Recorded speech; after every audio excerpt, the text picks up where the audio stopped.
Thank you, Mr. Chairman. Ms. Westerkamp, throughout your prolific, inflammatory social media career, you launched personal attacks on multiple members of the Senate. You repeatedly referred to Senator Mitch McConnell as, quote, cocaine Mitch. You also retweeted a post which accused him of, quote, embodying everything that's wrong with politics. You once told Senator Graham that he is, quote, true to no one but your own self-preservation. You accused Senator Collins of prioritizing her own personal political power over the president's priorities. Would you like to apologize to those senators and others which you've referred to in your social media today?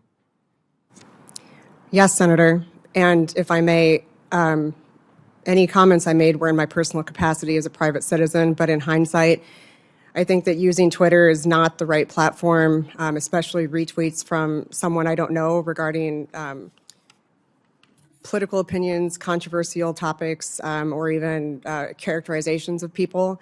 And so I do sincerely apologize for those posts. And if confirmed, Senator, I would faithfully uphold the judicial canons, which include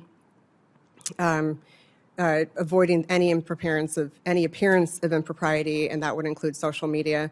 And I've also seriously considered Ranking Member Durbin just completely deactivating Twitter.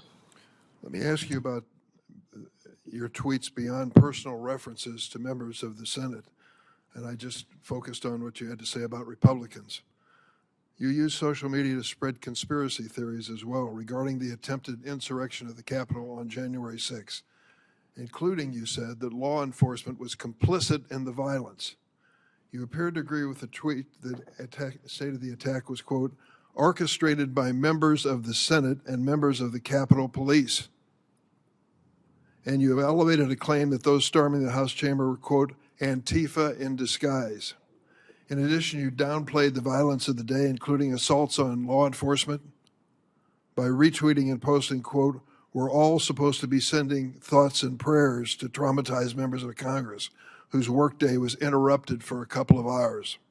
Ms. Westerkamp, are you willing to denounce here and now the violence perpetrated on January 6th in this Capitol building? Senator, I condemn all violence that occurred on January 6th. And in addition, I think for what you quoted, Senator, I think that is endemic of how it is not proper to use retweets from someone or from people I don't know regarding such a controversial topic.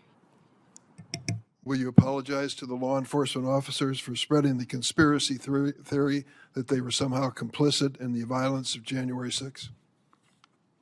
Senator, again, I think that gets to how retweeting posts from people I don't know on controversial topics I regret doing. And again, I condemn all of the violence that occurred on that day.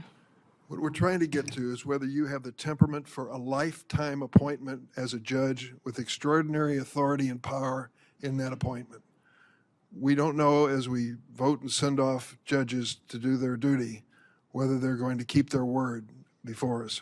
We look at their background, we look at their values, and try to draw a conclusion as to whether they're stable and dependent and whether or not they should have the authority and power for a lifetime on the federal bench.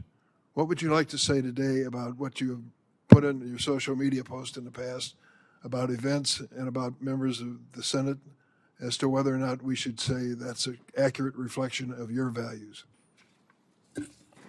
Senator, I am a native Iowan, and I think that if you speak to any of my many colleagues and friends that are sitting behind me, that they would tell you that I live a life of integrity and credibility, and I regret any of those retweets about what occurred on January 6th. And again, I do condemn all of the violence that happened on that day, and I, if I am confirmed, would...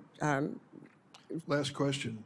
If you're confirmed to the Court of International Trade and later decide to rule against the executive branch, this one or a future one, would executive branch officials be required to comply with your decision?